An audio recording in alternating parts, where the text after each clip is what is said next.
291 Fang Yuan melawan Li Hao 2. Nama, Pendeta Gila Penulis, Gu Zhenren.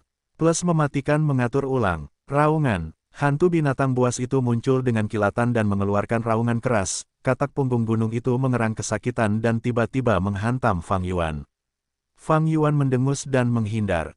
Katak punggung gunung itu membawa sebuah bukit kecil di punggungnya. Bukit itu sangat berat dan memiliki kecepatan yang lambat, jadi Fang Yuan dapat dengan mudah menghindarinya. Gu serangan horizontal dan gu tabrakan vertikal digunakan secara berurutan. Katak punggung gunung berulang kali mencoba menyerang Fang Yuan tetapi bahkan tidak dapat menyentuh pakaiannya. Para penonton menyaksikan pertandingan itu dengan ekspresi tercengang. Katak punggung gunung itu adalah gambaran yang agung dan tak tergoyahkan dalam benak setiap orang. Tetapi saat ini, ia berteriak karena serangan Fang Yuan. Anak ini benar-benar sangat kejam. Li Hao mulai khawatir. Ia menggertakkan giginya dan mendorong katak punggung gunung itu untuk melompat. Dasar bocah, aku akan menghancurkanmu menjadi daging cincang. Li Hao mencibir, pikirannya penuh dengan niat membunuh. Namun, bayangan katak punggung gunung itu tidak berada di atas Fang Yuan. Sebaliknya, ia berada di atas Li Hao. Tubuh kodok punggung gunung yang besar mulai jatuh dan menghantam Li Hao dengan keras. Sebagian besar penonton begitu tercengang hingga mereka tidak dapat bereaksi tepat waktu. Hanya mata Wei Yang dan beberapa orang lainnya yang bersinar saat mereka menyadari taktik pertempuran Li Hao. Hanya menggunakan kodok punggung gunung untuk menghancurkan Fang Yuan kemungkinan besar akan gagal dengan mudah. Fang Yuan memiliki gu serangan horizontal dan gu tabrakan vertikal, dia dapat sepenuhnya menghindari serangan itu. Namun, kodok punggung gunung itu mendarat di Li Hao dan Li Hao dapat menggunakan gu pertukaran posisi untuk mengubah posisinya dengan Fang Yuan. Selama dia memahami waktu yang tepat, dia dapat mencegah Fang Yuan bereaksi tepat waktu dan dihancurkan oleh kodok punggung gunung itu. Dengan berat seperti kodok punggung gunung, bahkan jika Fang Yuan tidak tergencet sampai mati, dia pasti akan menderita luka berat. Namun, saat kodok punggung gunung melompat ke udara, Fang Yuan segera menyerang Li Hao. Dengan menggunakan gu serangan horizontal dan gu tabrakan vertikal, dia segera mencapai Li Hao. Anak nakal terkutuk, dia benar-benar melihat rencanaku. Li Hao sangat kesal saat ini. Masih ada jarak antara Fang Yuan dan dia sekarang, tetapi jika dia menggunakan gu pertukaran posisi sekarang, Fang Yuan akan punya cukup waktu untuk menghindari serangan kodok gunung itu. Tetapi jika dia tidak menggunakannya sekarang dan Fang Yuan tetap dekat dengannya, bahkan jika dia menggunakan gu pertukaran posisi untuk mengubah posisi, sudah terlambat untuk melarikan diri dan dia akan terinjak sampai mati bersama Fang Yuan oleh kodok gunung itu. Tanpa daya, Li Hao mengaktifkan gu pertukaran posisi dan mengubah posisi dengan Fang Yuan. Bam! Kodok gunung itu mendarat di tanah. Fang Yuan, seperti yang diharapkan, menggunakan serangan horizontal untuk menghindar. Dia selalu memperhatikan periode pendinginan dari serangan horizontal gu dan serangan vertikal gu. Ada 3 kali jeda waktu di antara keduanya. Dengan memperhitungkan waktu yang dibutuhkan untuk menyerang 50 langkah, dia akan selalu memiliki gerakan gu untuk digunakan. Detail-detail kecil ini sering kali menentukan keberhasilan atau kegagalan. Fang Yuan mengumpulkan banyak pengalaman tempur di kehidupan sebelumnya, yang membuatnya tidak memiliki kekurangan. Dia kembali menyerang kodok gunung, meninju dan menendang dengan serangan habis-habisan. Hantu binatang buas juga muncul satu demi satu, membuat serangannya sangat ganas. Batu-batu beterbangan, kodok gunung kembali berada dalam situasi berbahaya lagi dan mulai berkokok. Penonton yang bersorak-sorai sebelumnya terdiam. Banyak yang menyaksikan adegan ini, terkejut dan rahang mereka terbuka lebar. Upaya habis-habisan gu menjadi begitu kuat dan tirani di tangan Fang Yuan, bahkan kodok gunung hanya bisa berubah menjadi karung tinju dan jatuh ke posisi yang rentan. Satu sisi seperti api liar, sangat intens, tetapi di sisi Li Hao, itu tenang dan sunyi. Li Hao tidak pernah menyangka Fang Yuan akan gigih menyerang kodok gunung itu tanpa henti. Semua lawannya sebelumnya mengabaikan kodok gunung itu dan mencoba menyerang Li Hao. Jika Li Hao kalah, tidak perlu khawatir dengan kodok gunung itu. Ini adalah strategi yang digunakan orang pintar. Namun, Fang Yuan rupanya memilih target yang paling bodoh untuk diserang. Dia memusatkan seluruh kekuatannya pada kodok gunung itu dan tidak menghiraukan Li Hao. Li Hao diperlakukan dingin, dia merasa seperti menjadi penonton yang tidak terkait dengan situasi itu, situasinya benar-benar memalukan. Hantu binatang terus-menerus berkelebat dan berkumpul di udara. Fang Yuan bergerak di sekitar kodok gunung itu dan menyerang dengan ganas. Fisik kodok gunung yang besar dan perkasa sekarang tampak sangat canggung. Tidak bagus, kodok gunung itu batuk darah. Li Hao yang menyaksikan pemandangan itu dari jauh merasakan tubuhnya menjadi dingin. Tukar posisi Gu. Cahaya aneh berkelebat di matanya saat dia menangkap gambar Fang Yuan. Detik berikutnya, bidang pandang Fang Yuan berubah drastis, dia dipindahkan jauh oleh Li Hao dalam sepersekian detik. Sebaliknya, Li Hao mengambil posisi Fang Yuan dan berdiri di samping kodok gunung. Dia meletakkan telapak tangannya di kodok gunung dan mulai menyembuhkannya. Dia terkejut dalam hati oleh luka-luka di kodok gunung. Dia telah bertarung dalam banyak pertandingan di panggung pertempuran, tetapi belum pernah melihat luka serius seperti itu. Apakah aku akan kalah dalam pertandingan ini? Kalah dari junior yang begitu muda? Tidak, tidak mungkin. Firasat kekalahan yang kuat muncul untuk pertama kalinya di hati Li Hao. Fang Yuan mencibir dan menyerang lagi. Bagaimana dia bisa membiarkan Li Hao menyembuhkan kodok gunung secara terang-terangan di depan matanya? Melihat Fang Yuan menyerang, Li Hao menggertakkan giginya, tetapi dia hanya bisa menyerah untuk menyembuhkan dan mundur. Dia menunggu sampai Fang Yuan menyerang di depan kodok gunung sebelum menggunakan Gu pertukaran posisi. Seperti ini, dia kembali berdiri di samping kodok gunung dan Fang Yuan berada jauh.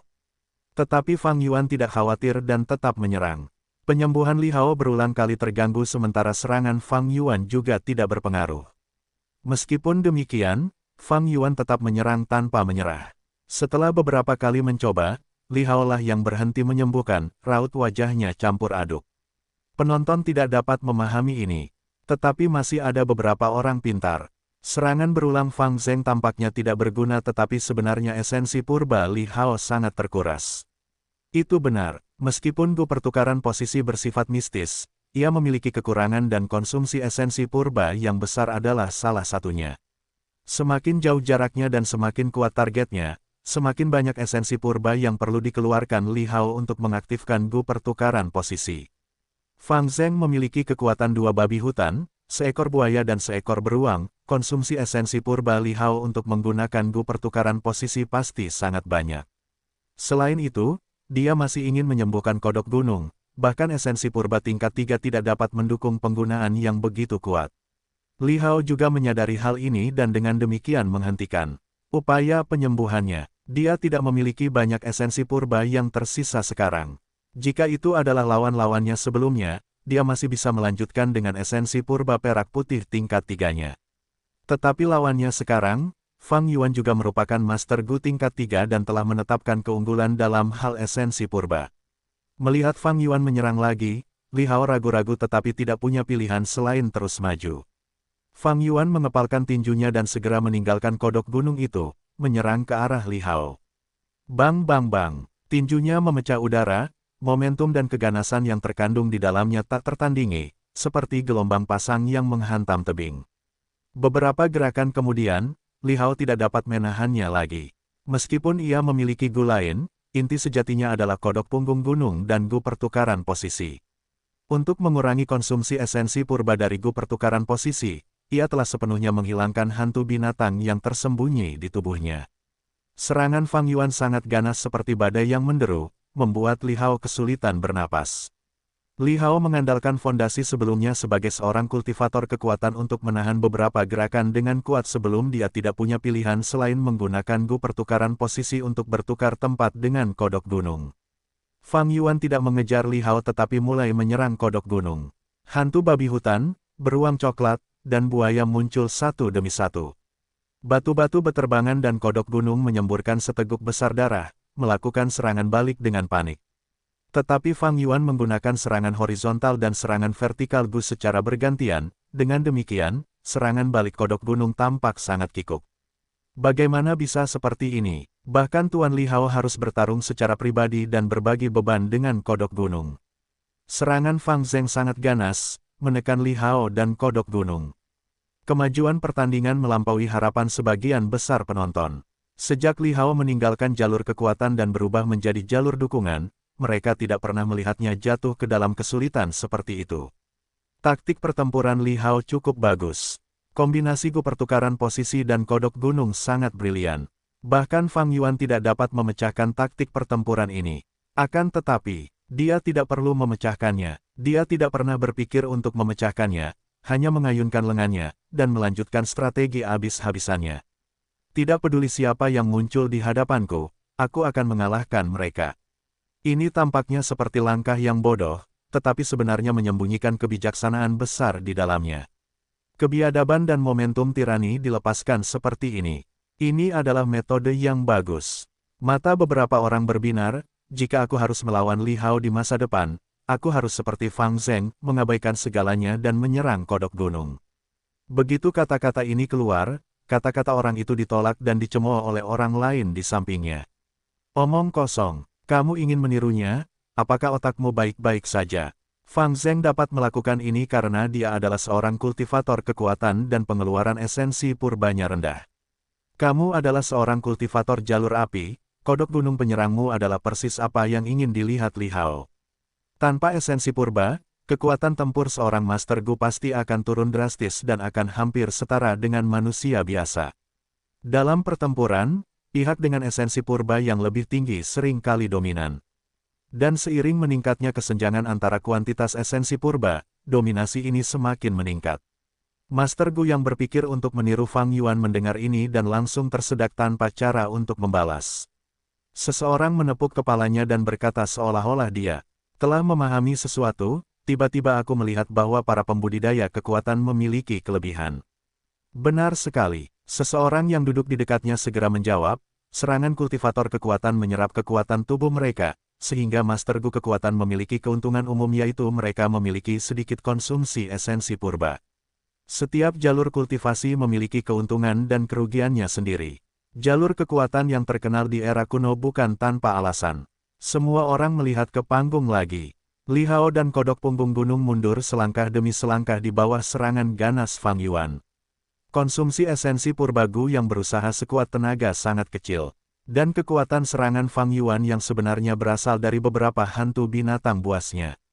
Tetapi hantu binatang buas ini sendiri tidak mengeluarkan esensi purba. Ini adalah bagian yang paling tidak masuk akal. Jika itu adalah Master Gu lainnya di tempat Fang Yuan, mereka akan lelah setelah puluhan ronde, tetapi serangan Fang Yuan menjadi lebih ganas semakin lama dia melanjutkan. Momentumnya terus meningkat, tinjunya membawa serta suara angin dan sangat tirani. Suara yang dihasilkannya seperti auman harimau yang ganas atau geraman beruang raksasa. Dari penampilan Fang Yuan, penonton dapat melihat sikap agung dan bangga dari para kultivator jalur kekuatan dari zaman kuno. Detak jantungnya berdenyut cepat dan darahnya mengalir deras, Fang Yuan merasa lebih senang saat dia bertarung. Sejak kelahiran kembali, dia sangat berhati-hati dalam tindakannya yang mengumpulkan perasaan tertekan di dalam hatinya, dan sekarang saat dia meninju dan menendang dengan fanatik, semua perasaan itu keluar. Kesuraman di hatinya tersapu bersih. Tidak diragukan lagi, mendapatkan Gu dengan usaha keras adalah titik balik dalam kehidupan Fang Yuan.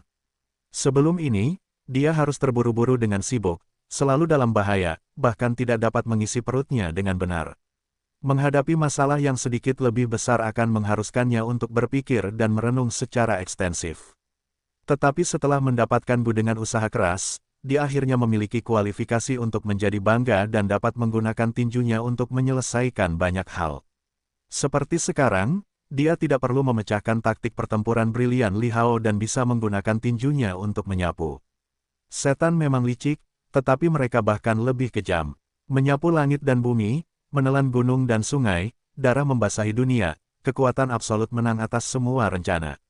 Kau ganas, aku lebih ganas darimu. Kau tidak masuk akal, aku lebih tidak masuk akal darimu. Setan, setan, setan, bunuh, bunuh, bunuh. Fang Yuan bertarung sepuasnya, emosinya melonjak hebat di dalam dirinya, akhirnya, dia tidak tahan lagi dan emosinya mengalir deras seperti air bah. Karena kesulitan memperkuat tekad, orang yang berpikiran kuat tidak akan tergoda oleh urusan duniawi. Hari ini aku menginjak rumput, nanti aku akan menginjak gunung dan sungai. Mulai hari ini, aku akan berjalan di jalan supremasi. Sapu bumi dan menertawakan dunia. Injak gunung hijau, injak lautan biru, ikat naga biru, serang langit. Mandi dalam kesulitan dan pertajam jiwa iblis, angkat bendera dan bernyanyi dalam kemenangan, lawan surga, lawan takdir, lawan alam semesta.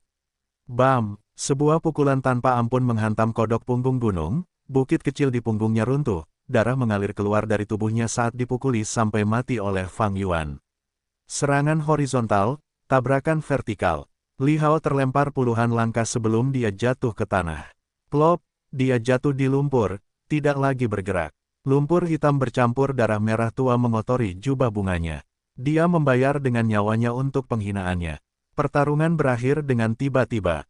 Fang Yuan, dengan bangga berdiri di tempat, auranya yang maskulin dan ganas memenuhi tempat kejadian. Pernyataannya masih bergema di panggung pertempuran. Selain itu, tempat kejadian sunyi senyap, tidak ada yang berbicara. Bab 292, Fragmen Hukum, Jejak Dao Besar. Penerjemah, Cibi General Editor, Cibi General. Di ruang rahasia, Fang Yuan duduk di atas bantal, matanya terpejam rapat. Esensi purba berwarna perak muda terus mengalir ke dalam Gu yang mengandalkan diri sendiri. Gu yang mengandalkan diri sendiri sedang menyelam di laut purba di lubang Fang Yuan. Bentuknya seperti kecoa, tubuh datar berwarna coklat tua. Ada antena di kepalanya, dan sayap di punggungnya. Ini adalah Gu penyembuh tingkat 3 yang dibeli Fang Yuan dengan sejumlah besar batu purba. Gu yang mengandalkan diri sendiri dapat dikatakan sebagai Gu terbaik untuk Master Gu yang mengolah kekuatan. Semakin besar kekuatan fisik Master Gu, semakin baik efek penyembuhan Gu yang mengandalkan diri sendiri. Sebaliknya, semakin lemah Master Gu, semakin lemah efek penyembuhannya. Mengandalkan diri sendiri, berarti memperoleh kemampuan untuk beregenerasi dan menyembuhkan menggunakan kekuatannya sendiri. Fang Yuan memiliki kekuatan 2 babi hutan, 1 beruang dan 1 buaya. Sekarang setelah ia menggunakan Gu kemandirian, efek penyembuhannya setara dengan Gu tulang daging. Ini belum batasnya, ketika Fang Yuan memperoleh kekuatan baru dari lebih banyak Gu, efeknya akan melampaui Gu tulang daging, terus meningkat. Namun, Gu kemandirian memiliki kelemahan. Ia tidak dapat menyembuhkan orang lain, hanya Master Gu itu sendiri. Ini sangat membatasi penggunaannya. Selain itu, harganya mahal, sebagai Gu langka, harganya 45.000 batu purba. Bahkan lebih mahal daripada Gu bayangan pedang. Jadi, meskipun ada banyak Master Gu jalur kekuatan, hanya sedikit yang mampu membelinya. Berbeda dari zaman dahulu, Master Gu jalur kekuatan sekarang berada di kelas sosial terendah, memegang pekerjaan yang melibatkan kerja fisik. Ada banyak yang berpangkat rendah, sedikit yang berpangkat tinggi, dan bahkan yang kurang menonjol. Hampir tidak ada yang berdiri di puncak, di seluruh perbatasan selatan, hanya Permaisuri Wuji yang merupakan kisah sukses. Namun, bahkan ia bergantung pada warisan jalur kekuatan kuno untuk melakukannya. Ini adalah era di mana jalur kekuatan menurun. Sekarang, Fang Yuan menggunakan Gu yang mengandalkan diri sendiri untuk memulihkan luka-lukanya. Dalam pertarungan dengan Li Hao, dia terluka. Penyebab terbesarnya bukanlah Li Hao, bukan juga kodok punggung gunung, tetapi Fang Yuan sendiri. Karena dia menyerang dengan kekuatan yang begitu dahsyat, dan dalam waktu yang lama, itu menyebabkan otot dan uratnya bekerja terlalu keras, dan beberapa di antaranya robek, bahkan Gu kanopi dalam kondisi buruk, butuh waktu untuk pulih. Untungnya, dia telah menggunakan Gu tulang besi sebelumnya, jadi tidak ada masalah dengan tulangnya. Jika tidak, bahkan tulangnya akan patah. Biasanya, ketika orang mengerahkan terlalu banyak kekuatan, mereka akan tertarik otot. Jika meriam ditembakkan terlalu sering, akan mudah macet. Segala jenis kekuatan membutuhkan fondasi untuk menahannya. Dalam aspek ini, Master Gu jalur kekuatan mengikuti aturan yang sama. Fang Yuan memiliki Gu kanopi dan tulang besi, tetapi kekuatannya terlalu besar, melepaskan begitu banyak serangan, bahkan otot-ototnya tidak dapat menahannya, ada tekanan besar pada organ-organnya, darah, del. Setelah pertempuran ini, ada banyak luka tersembunyi di tubuhnya. Bahkan keringatnya memiliki jejak darah. Sejak saya mulai menggunakan Gu kemandirian untuk menyembuhkan, ini sudah jam ke-10. Terutama karena Gu tendon baja, itu membuat penyembuhan saya sulit. Fang Yuan memahami situasinya. Sebelumnya, dia telah menggunakan Gu tendon baja untuk mengubah dan melatih tubuhnya. Itu menyebabkan tendon di otot-ototnya mendapatkan lapisan warna hitam, bersinar dengan cahaya metalik, menjadi lebih keras. Saat ini, tendonnya tertarik atau robek, untuk menyambung kembali dan menyembuhkannya, itu akan jauh lebih sulit daripada otot dan tendon orang biasa. Mengapa demikian? Orang biasa mungkin tidak tahu mengapa, hanya memperlakukan ini sebagai fenomena alami. Namun Fang Yuan tahu dengan jelas, ia adalah seorang Gu abadi, ia tahu ini melibatkan hukum alam langit dan bumi. Manusia adalah roh semua makhluk, Gu adalah esensi langit dan bumi. Baik tubuh cacing Gu besar atau kecil, ia akan berisi fragmen hukum Dao besar. Efek Gu tendon baja adalah untuk memperkuat tendon dalam tubuh Master Gu hingga sekuat baja. Hal ini menyebabkan tendon Fang Yuan mengandung kekuatan hukum alam yang sesuai, jejak Dao besar. Agar Gu kemandirian dapat menyembuhkan, ia tidak hanya harus memulihkan tendon tubuh, tetapi juga harus mengatasi dan menimpa lapisan hukum alam ini. Namun untungnya, hukum ini tidak berbenturan dengan hukum penyembuhan. Jika tidak, Fang Yuan tidak hanya tidak akan disembuhkan, ia malah akan terluka. Demikian pula, Gu kekuatan bawaan beruang coklat, Gu babi hutan hitam dan putih, dan Gu kekuatan buaya adalah sama. Mereka berisi fragmen hukum Dao Agung mengenai kekuatan fisik. Ketika kekuatan mereka mengintai di tubuh Fang Yuan, mereka membentuk hantu binatang dan menyembunyikan diri. Hanya setelah dia melepaskan kekuatan sejati mereka, mereka dapat dilihat dengan mata telanjang. Yang disebut hantu binatang, esensinya adalah tanda Dao, kekuatan fisik, jejak Dao Agung di surga dan bumi. Ambil sumpah racun Gu sebagai contoh lain. Itu berisi hukum pembatasan, ia tinggal di tubuh Master Gu untuk membatasi mereka. Tanda Dao ini biasanya tidak terlihat, tetapi di bawah pengaruh Gu pemakan kata-kata seseorang, ia akan dipaksa untuk muncul, dan kemudian dimusnahkan. Hukum yang terkandung dalam Gu pemakan kata-kata adalah kebalikan dari Gu sumpah racun. Namun, yang pertama sedikit lebih kuat, sehingga dapat menimpa yang lain. Atau lebih jauh lagi, mengapa Gu cahaya pelangi, Gu pertukaran posisi, mengharuskan Master Gu untuk bebas dari modifikasi kekuatan. Alasannya sama, hukum kekuatan akan mengganggu hukum cahaya dan hukum ruang. Jika tanda Dao kekuatan terlalu kuat, itu akan menyebabkan kedua Gu gagal saat digunakan. Master Gu menggunakan Gu, tetapi kenyataannya adalah mereka menggunakan fragmen hukum Dao besar di dalam Gu. Gu adalah pembawa fragmen, alat surga dan bumi. Ketika Master Gu memurnikan Gu, mereka memadukan hukum, dan membentuk hukum. Memelihara Gu, menggunakan Gu, dan memurnikan Gu, kultivasi Gu bukanlah Dao kecil, tetapi Dao besar sejati. Dalam kultivasi, Master Gu belajar tentang alam, dan belajar tentang surga dan bumi. Inilah sebabnya mengapa harapan untuk keabadian, dan menjadi keberadaan yang kekal masih ada. Fang Yuan jelas dalam hatinya. Karena kesulitan memperkuat tekad, orang yang berpikiran kuat tidak akan tergoda oleh urusan duniawi. Hari ini aku menginjak rumput, nanti aku akan menginjak gunung dan sungai.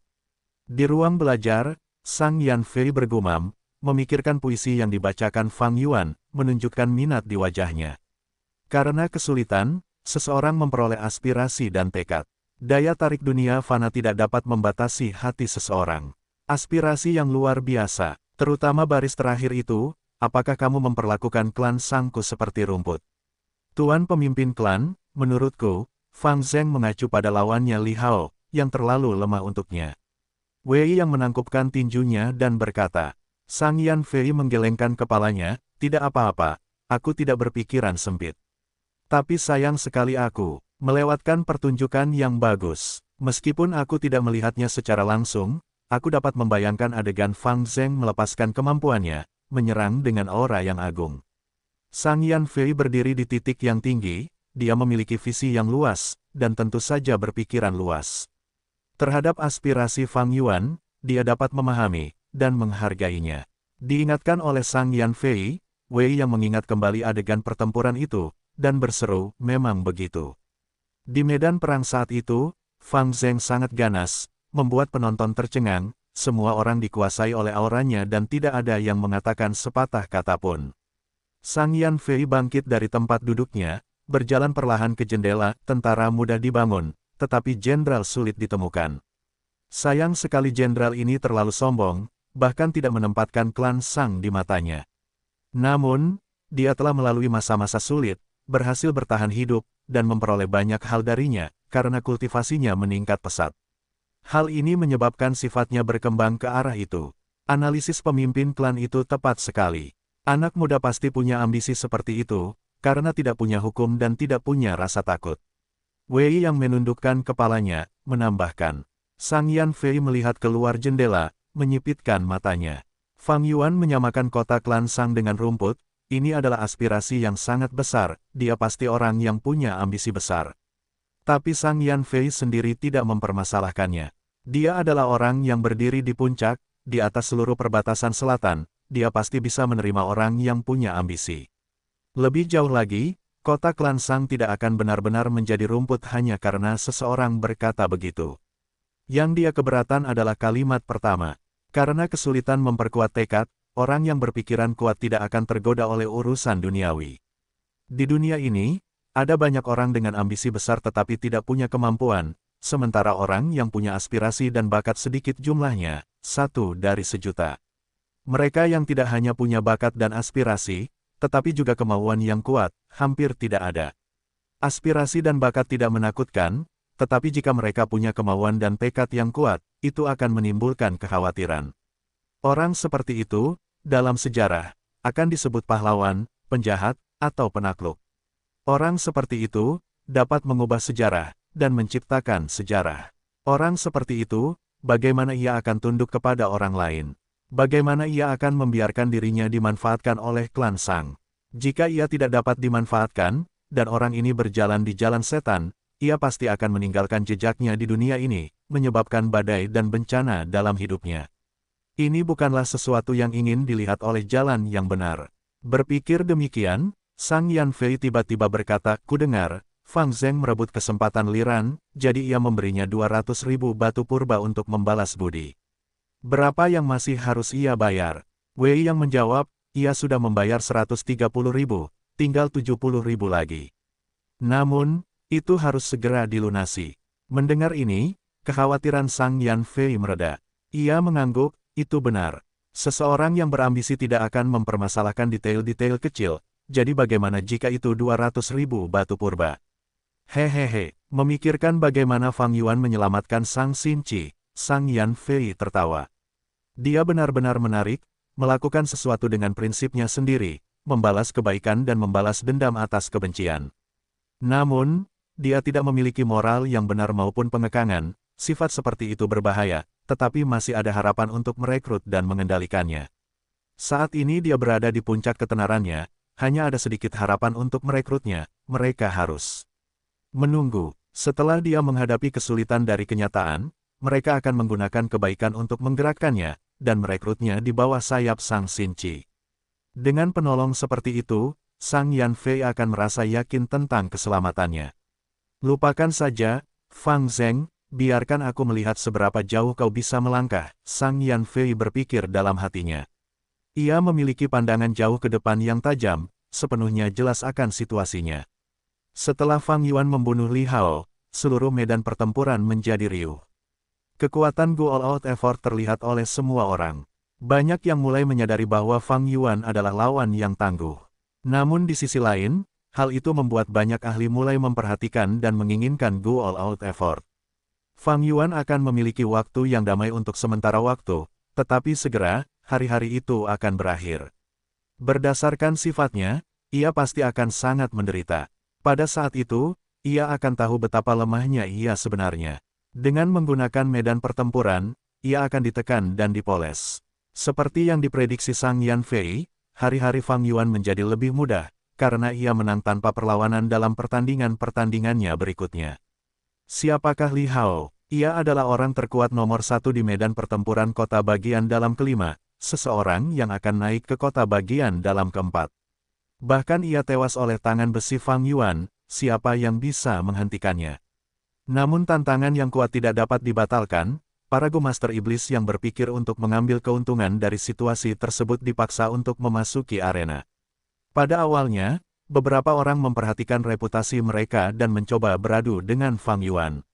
Namun Fang Yuan melukai beberapa orang dengan parah, dan setelah dia membunuh satu orang, mereka tidak berani berpikir tinggi tentang diri mereka sendiri lagi. Begitu pertempuran dimulai, mereka menyerah. 19-20, 21 kemenangan. Fang Yuan naik ke panggung bukan lagi untuk bertarung, tetapi hanya untuk mengumpulkan batu purba.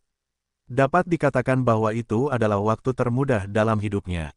Dan selama periode ini, sekelompok Gu Master Klan Bai yang mengejar tiba di kaki kota klan Sang bab 293, surga itu buta. Penerjemah, Chibi General Editor, Chibi General. Akhirnya kita sampai di kota klan Sang. Menatap tumpukan bangunan, Bai Feng mendesah. Dia adalah tetua klan Bai, saat masih muda, dia menjelajahi perbatasan selatan, dan pernah datang ke kota klan Sang. Namun kali ini, dia sudah tua, semua bangunan itu tidak dikenalnya, dan bahkan tujuannya adalah untuk menangkap dua Master Gu Iblis. Apakah kalian pikir kedua bajingan iblis itu benar-benar memilih arah ini? Bai Lian terdengar khawatir. Seharusnya ke arah ini. Kita berpencar menjadi beberapa kelompok di tempat burung tanpa kaki itu mendarat, tetapi arah lainnya semuanya buntu. Hanya jalan ini yang meninggalkan jejak, kata Tai Daoku. Dia merasa tidak yakin dalam hatinya. Meskipun klan Tai adalah penyelidik nomor 1 di perbatasan selatan, dia adalah Master Gu tipe penyerang. Selain itu, perbatasan selatan memiliki banyak hutan dan gunung, medan yang rumit yang membuatnya mudah untuk bersembunyi dan sulit untuk melacaknya.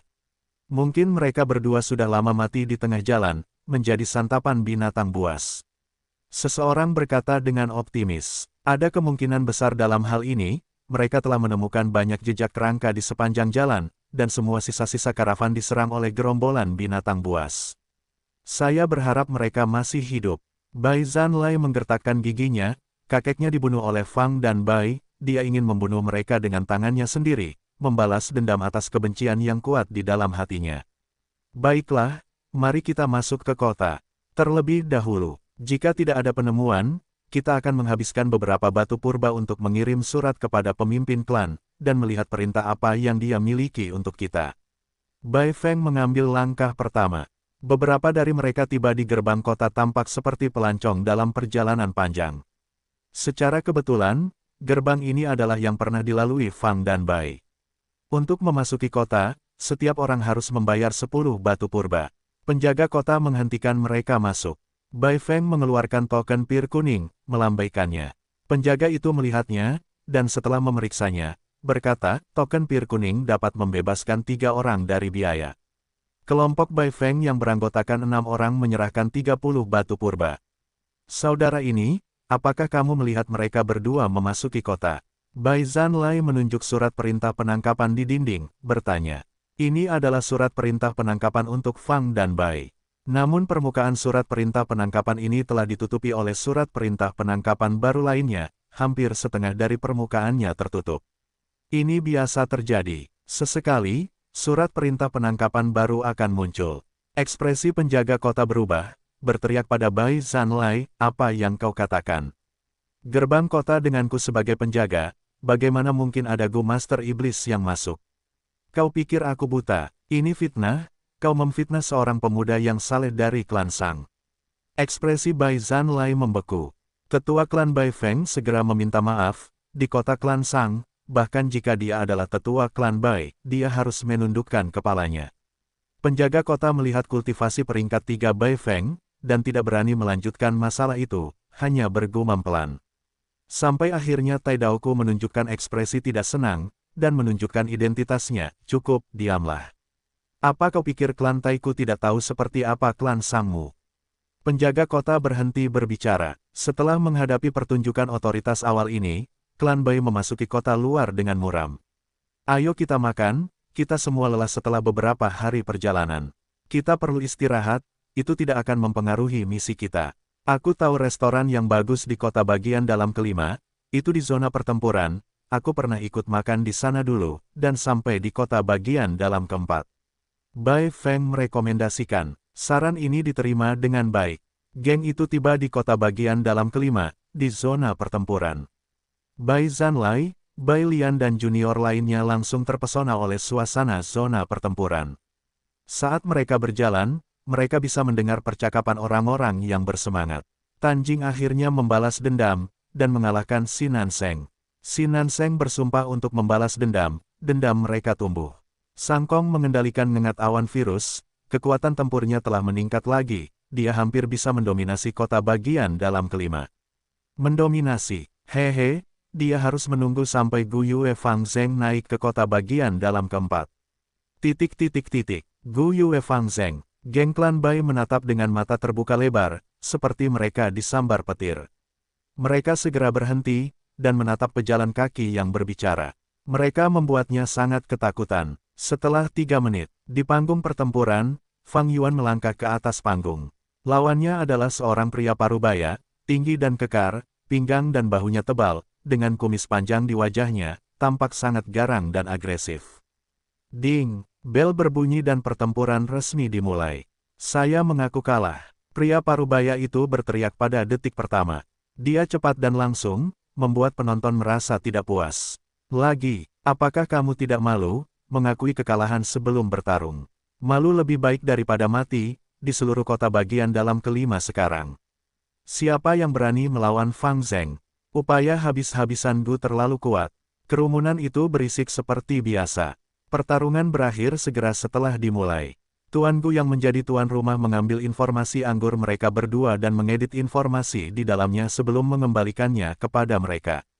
Pria parubaya itu berbalik untuk pergi, mengakui kekalahan adalah penghinaan, tetapi keadaan memaksanya untuk pergi. Bagaimanapun juga Fang Yuan kejam dan tidak berperasaan, dia tidak pernah mengampuni lawan-lawannya. Dia tidak berani bertarung hanya untuk menyelamatkan reputasinya. Fang Yuan tidak segera pergi, tetapi mengeluarkan 40.000 batu purba dan menyerahkannya kepada Liran. Hal ini menyebabkan semua orang berdiskusi lagi. 40.000 lagi, dia benar-benar memberikannya.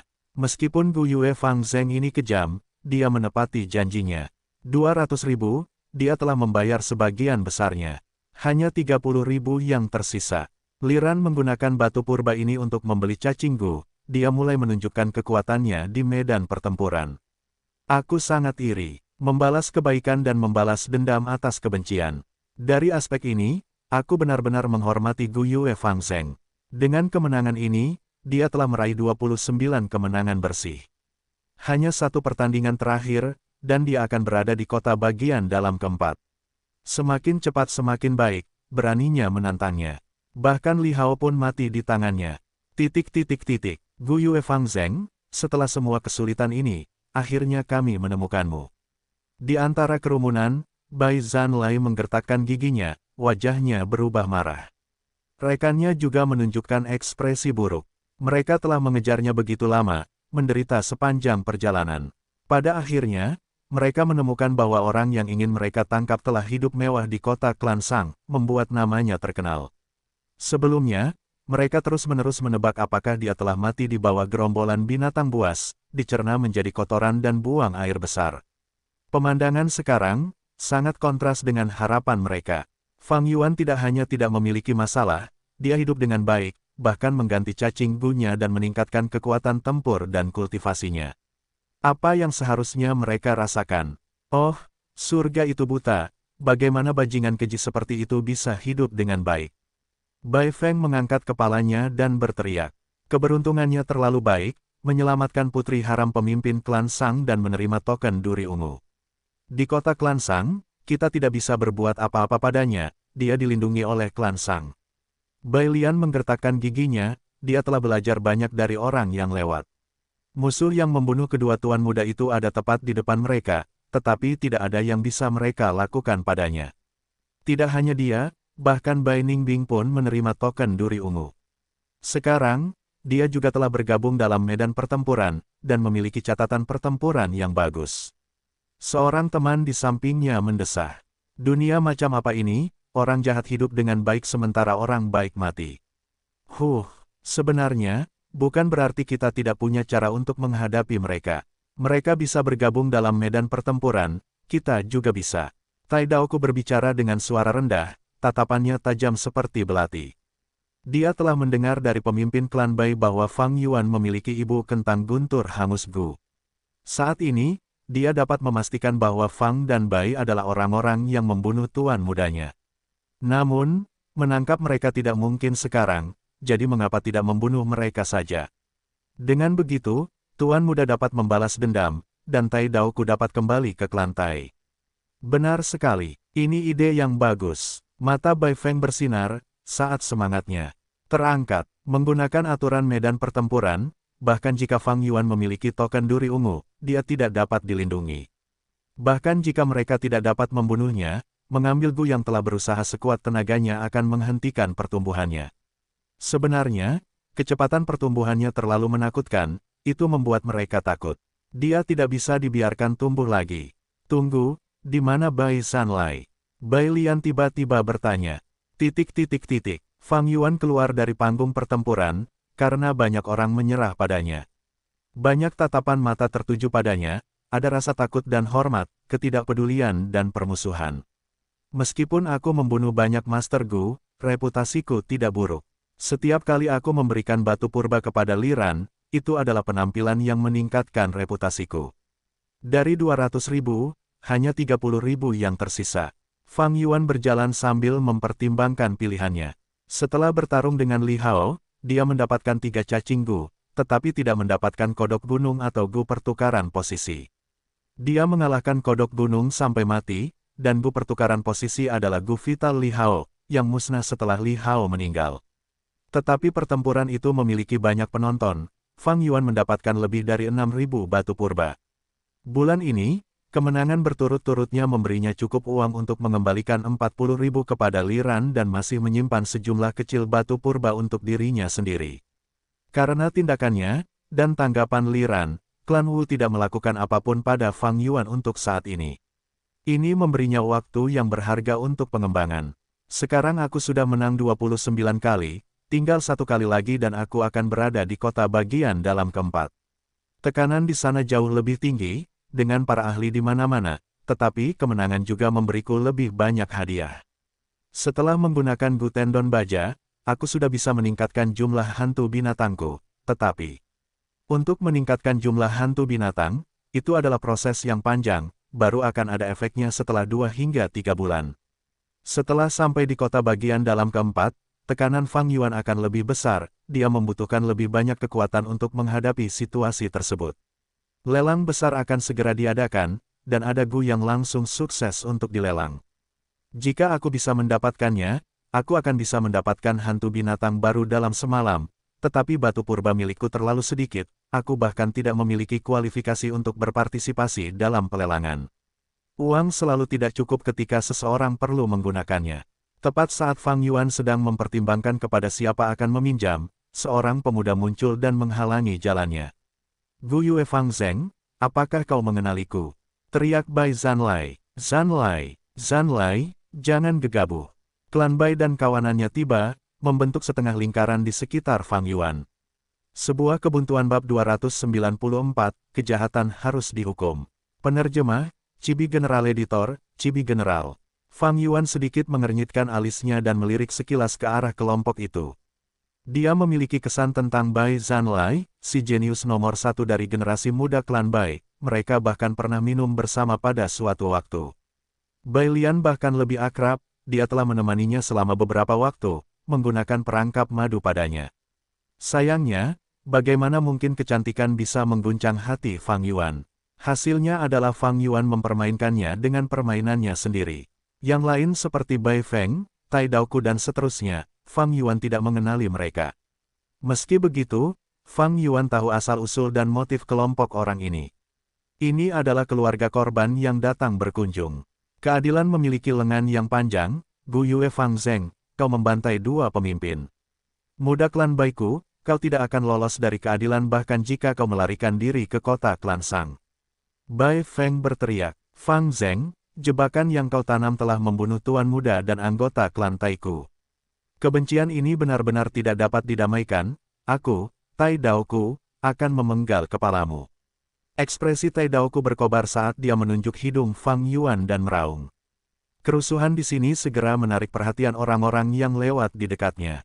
Pergi ke tempat keramaian, sudah menjadi sifat manusia, lebih banyak orang mulai memperhatikan. Oh, kamu anggota klan Tai. Aneh, bagaimana mungkin aku tidak mengerti apa yang kamu bicarakan jika aku membunuh anggota klanmu? Fang Yuan mencibir, berhentilah menyangkalnya. Kamu memiliki ibu kentang guntur hangus Gu, kamu menggali perangkap dengan niat yang sangat jahat. Kelompok klan Taiku melangkah ke perangkapmu, ledakan itu bahkan meledakkan mayat mereka. Kami telah mengejarmu sepanjang jalan, siapa lagi kalau bukan kamu? Mata Tai Daoku tampak hampir menyemburkan api, berharap dia bisa segera memotong Fang Yuan menjadi beberapa bagian. Hehehe, Fang Yuan tertegun sejenak sebelum dia mulai tertawa, jadi seperti itu, sepertinya aku melakukan hal yang benar dengan menggali perangkap itu. Terima kasih telah memberitahuku kabar baik ini dan membuatku bahagia. Kau, Tai Daoku membuka matanya lebar-lebar, dia mendidih karena marah, kau mengakuinya. Kau benar-benar mengakuinya. Bagus, sangat bagus, Fang Zheng, kau sudah mati. Kau berani membunuh tuan muda klan Taiku, kau telah menjadikan klan Tai sebagai musuh. Lalu kenapa? Fang Yuan mengangkat bahunya dan berkata dengan sinis, menggelikan, aku menggali perangkap itu untuk menghadapi monyet rok rumput.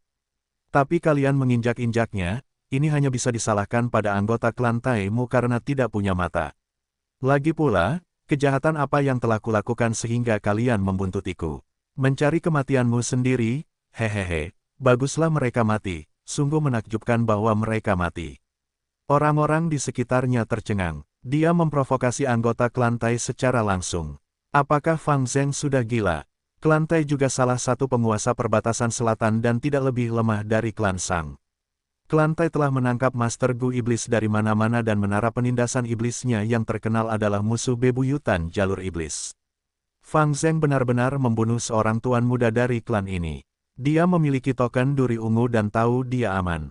Selama dia tinggal di kota klan Sang, dia akan menjadi tamu terhormat klan Sang. Bahkan jika pemimpin klan Tai datang, Tuan Sang Yan Fei perlu melindunginya. Jika dia tidak melindungi Fang Zheng dan berita itu menyebar, itu akan menandakan bahwa klan Sang takut pada klan Tai. Hehe, diskusi orang-orang di sekitarnya menenangkan Tai Daoku yang terbakar amarah. Fang Yuan memiliki token duri ungu dan kultivasinya sekarang berada di peringkat 3, berurusan dengannya tidak semudah sebelumnya. Fang Zheng, jangan kira kau aman dengan bersembunyi di sini. Kau ingin mengandalkan panggung pertempuran untuk menjadi tetua eksternal klan Sang. Dalam mimpimu, aku akan memberitahumu, selama aku Bai Feng ada di sini, kau tidak akan pernah bisa mendominasi panggung pertempuran. Tetua Bai Feng berkata dengan nada muram. Tai Daoku segera menyusul, Fang Zheng, aku akan berurusan denganmu di panggung pertempuran. Tidak ada jalan keluar untukmu, kejahatan besar yang telah kau lakukan harus menerima hukuman berat. Oh, kalian ingin menghentikanku di panggung pertempuran. Mata Fang Yuan bersinar dengan jejak cahaya dingin. Dia tidak takut pada orang-orang ini, meskipun Bai Feng, Tai Daoku, Bai Zanlai dan Bai Lian semuanya adalah Master Gu peringkat 3. Jika mereka akan berurusan dengannya melalui panggung pertempuran, mereka tidak dapat menunjukkan keunggulan mereka dalam jumlah. Hanya saja situasiku saat ini. Fang Yuan bergumam dalam hati lalu tiba-tiba terkekeh dan berkata kepada Bai Feng, klan Bai-mu memperoleh warisan Bai Gu tetapi masih belum puas dan ingin berurusan denganku. Tanpa aku, bagaimana mungkin kau memperoleh warisan itu? Sepertinya kau tidak ingin tahu keberadaan kedua pemimpin klan mudamu. Para anggota klan Bai segera menunjukkan ekspresi heran. Dari nada bicara Fang Yuan, sepertinya kedua pemimpin klan muda itu tidak mati. Fang Zheng, apa maksudmu? Bai Feng segera bertanya dengan bingung. Fang Zheng, jangan coba-coba menipu kami dengan kebohongan. Kami telah mencari hampir di mana-mana di tanah warisan Bai Gu tetapi belum menemukan jejak kedua pemimpin klan muda itu. Bai Lian berteriak dingin, akulah yang menemukan warisan Bai Gu, apakah klan Bai berpikir mereka lebih memahami tempat itu daripada aku? Konyol, Fang Yuan mencibir dengan nada meremehkan dan melanjutkan, mengapa aku harus mundur sambil membawa dua beban itu? Tidak bisakah kau berpikir dengan otakmu? Menipumu, aku bahkan tidak takut pada klan Tai, mengapa aku harus takut pada klan Bai-mu yang lemah?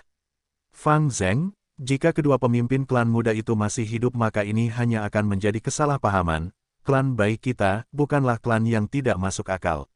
Bai Feng memilih kata-katanya dengan hati-hati untuk membujuk Fang Yuan agar mengungkapkan keberadaan kedua pemimpin klan muda itu.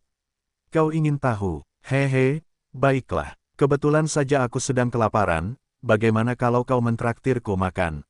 Ayo pergi ke restoran Shizi paling terkenal di kota bagian dalam ketiga. Fang Yuan berkata dengan acuh tak acuh. Anggota klan Bai saling memandang. Keberadaan kedua pemimpin klan muda itu sangat penting karena itu memengaruhi masa depan klan Bai. Meskipun klan Bai sangat membenci Fang Yuan, tetua Bai Feng menggertakkan giginya dan mengangguk, baiklah, ayo pergi ke sana. Restoran Shizi bukan hanya restoran biasa, tetapi juga rumah bordil mewah. Restoran ini memperkenalkan wanita dari negeri asing seperti Dataran Utara, Laut Timur, dan Gurun Barat, semua wanitanya mempesona, dengan bokong montok dan payudara besar. Keistimewaan lain dari restoran ini adalah bakso singa yang disajikan di atas tubuh manusia. Daging singa, daging harimau, dan berbagai macam bahan berharga dibuat menjadi bakso dan dipajang di atas tubuh wanita cantik di antara payudaranya. Nama bakso singa memiliki makna yang dalam. Bukan hanya untuk memakan makanan, tetapi juga untuk memakan manusia. Alasan mengapa Fang Yuan ingin mengunjungi tempat ini bukan karena ia tertarik dengan bakso singa, tetapi karena restoran ini memiliki latar belakang yang kuat dan berisi banyak ruang pribadi rahasia.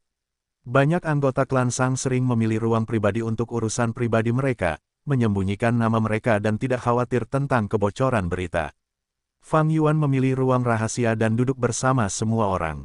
Sebuah pesta diletakkan di hadapan mereka, aroma hidangan menyerbu lubang hidung mereka. Namun, mereka tidak memesan hidangan khas, bakso singa. Katakan, di mana dua pemimpin klan muda kita? Bai Feng bertanya dengan tidak sabar saat dia duduk. Sebelum aku memberitahumu, aku ingin meminta Master Gu klan Tai ini untuk tinggal di luar sebentar. Fang Yuan menatap Tai Daoku.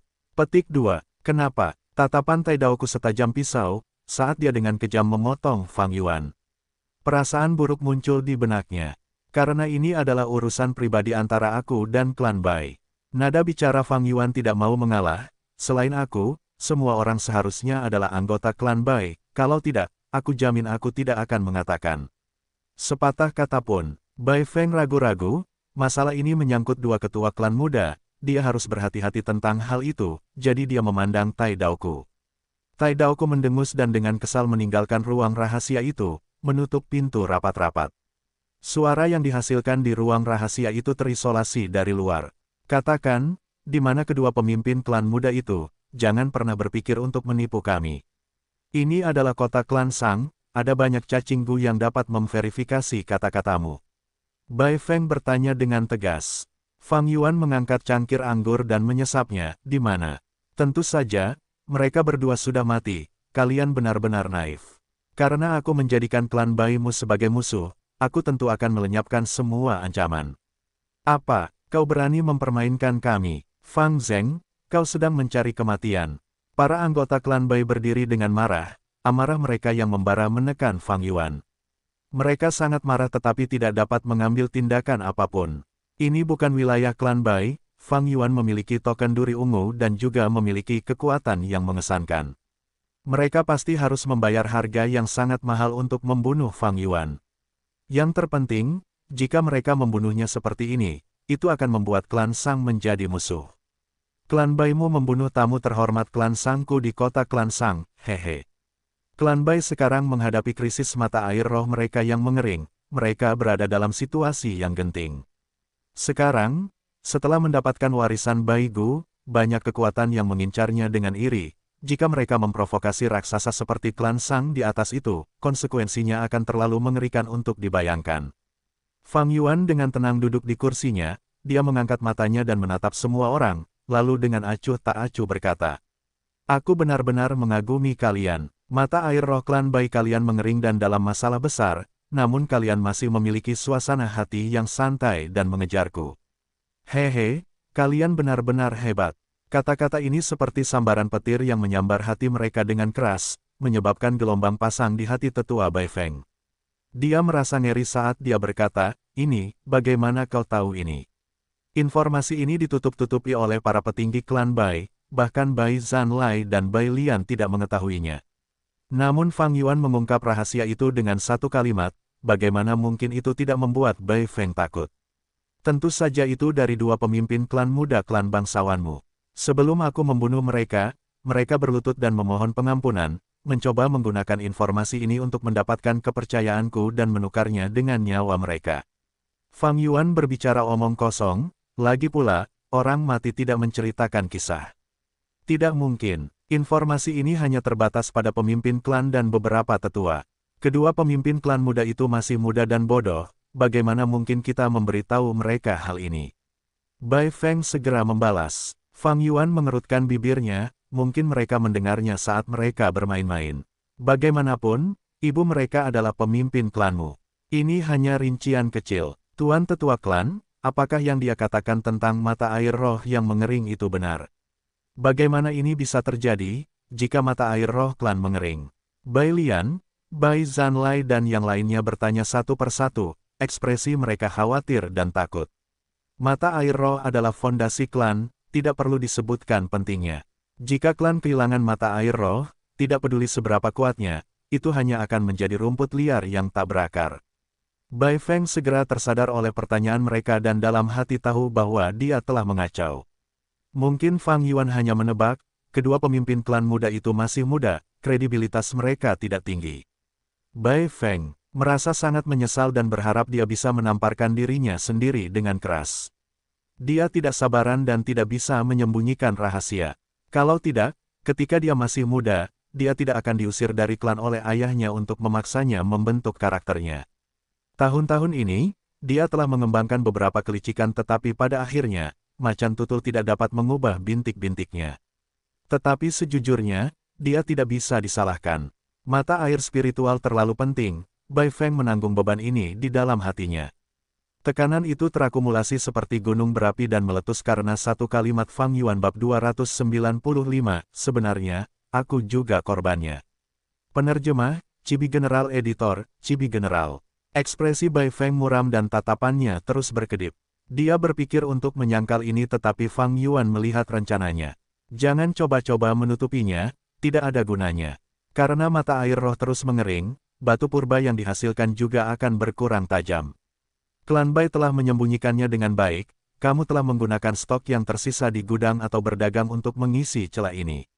Tapi ini pasti akan meninggalkan jejak, selama seseorang menyelidikinya dengan hati-hati. Mereka akan mengetahuinya. Fang Yuan tenang dan nyaman. Bai Feng mengepalkan tinjunya dengan erat, melotot ke arah Fang Yuan seperti ingin menelannya hidup-hidup. Melihat penampilan tetua ini, bahkan orang bodoh pun akan menyadari kebenarannya. Mata air roh klan kita mengering. Bai Lian linglung, bersandar di kursinya dengan lesu. Bai Zanlai menggigit bibirnya, terdiam. Yang lain juga tidak berbicara, mereka tercengang dan ketakutan. Suasana di ruang rahasia berubah sangat menindas.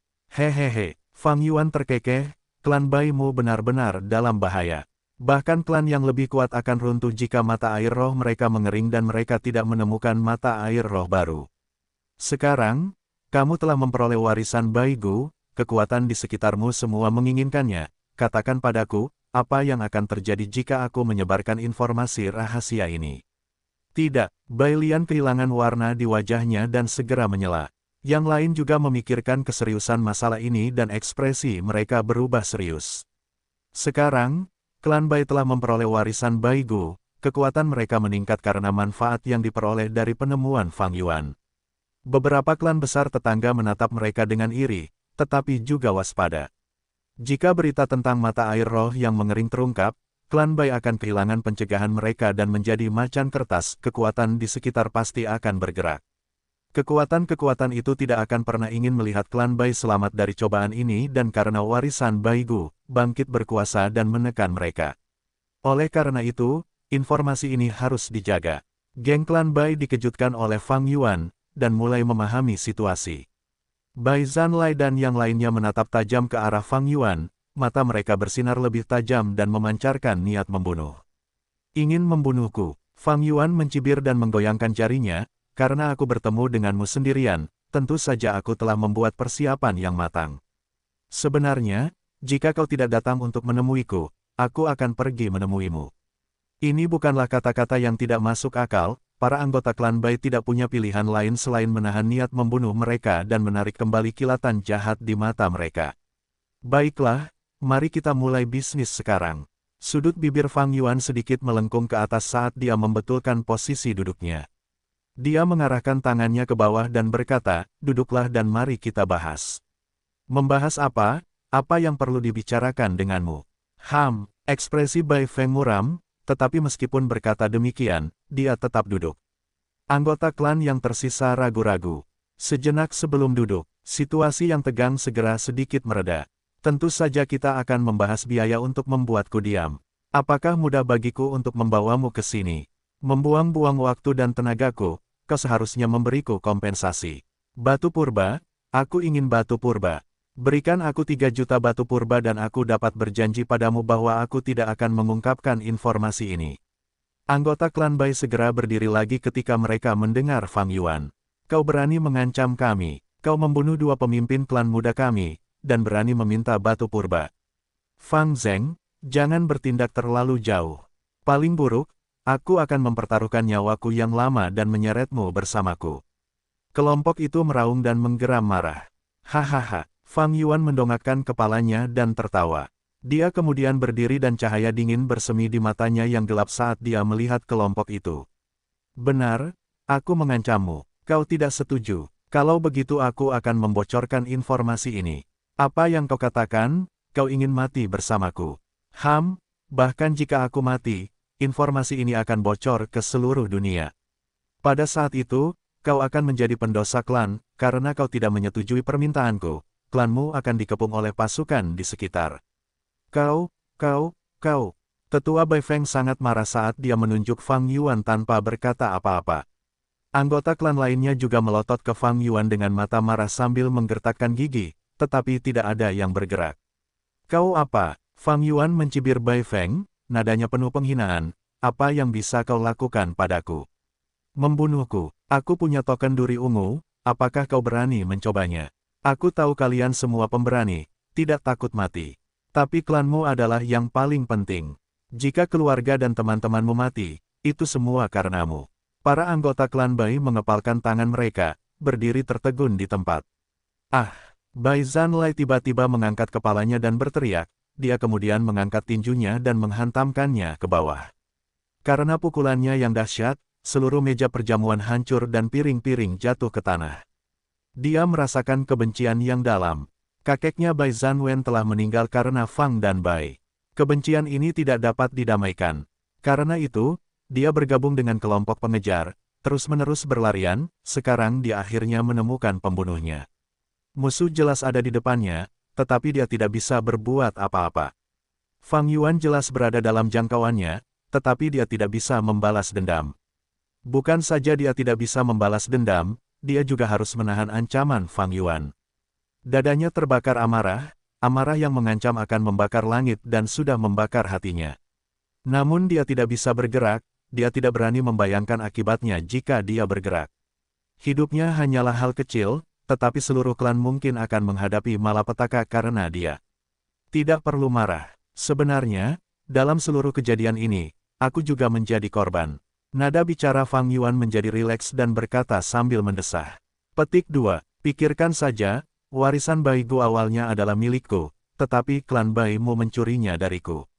Klan Baimu mengejarku dan Bai Ningbing, kami terpaksa membunuh Bai Hua dan Bai Seng agar lebih mudah melarikan diri. Kemudian, aku menderita luka serius dan mendarat di Gunung Ziyu, berhadapan langsung dengan kematian di sepanjang jalan. Apakah menurutmu itu mudah bagiku? Kekuatan klan Baimu sangat besar dan aku tidak mampu menyinggungnya. Aku hanya bisa meringkuk di kota klan Sang, tetapi kau tetap tidak akan membiarkanku pergi. Katakan padaku, apa yang harus kulakukan? Aku bukanlah orang yang tidak masuk akal, 3 juta batu purba, itu adalah harga terendah yang akan kuberikan. Aku sangat tulus, aku hanya menceritakan rahasia ini kepada beberapa orang. Dan tidak menyebarkannya keluar. Aku juga sengaja mengirim orang-orang klan Tai keluar demi klan Baimu. Ekspresi Fang Yuan sangat tulus. 3 juta batu purba, kau meminta harga yang sangat tinggi. Fang Zheng, mari kita bersikap adil, bagaimana klan Bai kami memperlakukanmu. Kami memperlakukanmu dengan baik dengan makanan dan akomodasi, tetapi apa hasilnya? Kau membalas kebaikan kami dengan permusuhan. 2 pemimpin klan muda klan kami tewas di tanganmu. Tetua Bai Zanwen juga tewas karenamu. Banyak dari anggota klan ahli kami juga tewas atau cacat serius saat melindungimu dalam perjalananmu di sekitar Gunung Baigu. Semua anggota klan Bai menunjukkan ekspresi yang berbeda, beberapa sangat marah, beberapa mencibir dan beberapa menangis, tetapi mereka semua memiliki kesamaan, kebencian mereka yang mendalam terhadap Fang Yuan. Ekspresi Fang Yuan berubah, dia tersenyum dingin, sepertinya kamu masih belum menyadari situasinya. aku mencoba memberimu muka, tetapi kamu tidak menginginkannya. Baiklah, Fang Yuan berdiri dan berbalik untuk pergi. Anggota klan Bai langsung panik. Tunggu sebentar. Bai Feng putus asa saat dia menyingkir dan menghalangi Fang Yuan. Aku akan mengatakan yang sebenarnya, aku akan menjual informasi ini sekarang. Aku yakin Feng Yu Manor milik klan Sang akan memberikan harga yang bagus untuk itu. Bisakah kamu menebak berapa yang akan mereka bayarkan kepadaku? Fang Yuan tersenyum sinis. Fang Zheng, jangan pergi terlalu jauh. Bai Zanlai meraung dan dengan cepat berjalan menuju Fang Yuan dan menatapnya dengan tajam. Fang Yuan berkata dengan acuh tak acuh, kau ingin menyerangku. Kau ingin membahayakan klanmu. Api batin Bai Zanlai menjadi tumpul, saat dia berdiri tertegun. Tampar, Fang Yuan mengambil kesempatan ini dan menamparkan. Dia sangat kuat dan hanya dengan sedikit kekuatan, dia membuat Bai Zanlai yang energi mundur 5 hingga 6 langkah. Apa yang menurutmu sedang kamu lakukan? Anggota klan Bai segera berkobar dan mengepung Fang Yuan. Apakah kalian semua ingin menjadi pendosa klan kalian? Fang Yuan mendengus, kata-katanya seperti es, menyiram kemarahan anggota klan Bai yang melonjak. Dasar sampah yang tidak tahu terima kasih. Fang Yuan menunjuk Bai Zanlai, jika aku tidak memberimu pelajaran, apakah kamu benar-benar berpikir kamu adalah kaisar surgawi? Fang Yuan tidak menahan diri untuk memarahi Bai Zanlai di depan anggota klan Bai. Dia kemudian menatap semua orang, kalian semua idiot. Jika aku ingin klan Bai menghadapi malapetaka, aku hanya butuh satu kalimat. Orang bijak menyerah pada keadaan, kalian masih tidak bisa melihat situasinya dengan jelas. Lakukanlah jika kalian mau. Ayo, bahkan jika aku mati, membiarkan klan Bai-mu menemaniku dalam kematian tidak akan seburuk itu. Fang Yuan benar-benar terkepung, tetapi sikapnya masih tidak terkendali. Sebaliknya, anggota klan Bai, yang jumlahnya lebih banyak, harus menyerah sambil menggertakkan gigi dan mengepalkan tangan. Bai Zanlai memegangi wajahnya yang bengkak, matanya merah. Penghinaan ini hampir menyebabkan kemarahan di hatinya meledak hingga ke 9 surga. Urat-urat di dahinya menonjol keluar saat dia mencoba yang terbaik untuk mempertahankan sedikit akal sehat yang tersisa di benaknya. Klan adalah titik lemah mereka, Fang Yuan menargetkan ini dan juga menunjukkan sikap yang tidak takut mati, menyebabkan klan Bai jatuh ke dalam situasi tanpa harapan di mana mereka hanya bisa mentolerir Fang Yuan. Aku akan memberimu waktu 30 napas untuk mempertimbangkan. Fang Yuan melanjutkan, sekelompok anggota klan Bai langsung berkelahi. Mereka tidak ingin menundukkan kepala kepada Fang Yuan, si pembunuh ini. Namun, jika mereka tidak menundukkan kepala, klan mereka akan berada dalam bahaya. Mereka semua bingung dan melihat ke arah tetua Bai Feng. Tangan Bai Feng yang terkepal perlahan mengendur sebelum dia mengepalkannya lagi dan melepaskannya setelah beberapa saat. Ini terus berlanjut berulang kali, menunjukkan pergumulan di dalam hatinya. 30 napas waktu berlalu, tetapi Fang Yuan tampak seperti telah melupakannya. Bai Feng tidak sabar, tetapi dia baru membuka mulutnya setelah 5 menit, memecah kesunyian. 3 juta, terlalu banyak. Kita tidak bisa menyetujui ini. Lagi pula, kita tidak punya uang sebanyak itu. Suaranya serak seperti orang yang akan mati kehausan di padang pasir. Dia dengan lesu mengendurkan tangannya, tidak memiliki kekuatan lagi untuk mengepalkannya lagi. Demi klan, dia tidak punya pilihan selain mengutamakan situasi secara keseluruhan. Meskipun berharap bisa memotong-motong Fang Yuan, dia memilih menundukkan kepalanya sejenak. Anggota klan Bai lainnya juga merasa lega setelah mendengar kata-katanya. Niat membunuh mereka terhadap Fang Yuan tenggelam ke dalam bayang-bayang, menjadi lebih tebal dan lebih dalam. Fang Yuan tertawa, 3 juta itu tidak perlu dibayar penuh, terima saja perlahan-lahan, untuk saat ini serahkan 500 ribu. 500 ribu, untuk apa kita membawa begitu banyak batu purba? Bai Feng membantah. Alis Fang Yuan terangkat, kau bisa meminjam dari rentenir, menggadaikan barang-barangmu atau bahkan menjual cacinggu, apapun yang kau lakukan, aku butuh 500 ribu batu purba dalam sehari. Lagi pula, aku tidak ingin melihat orang-orang klan Bai tinggal di kota klan Sang.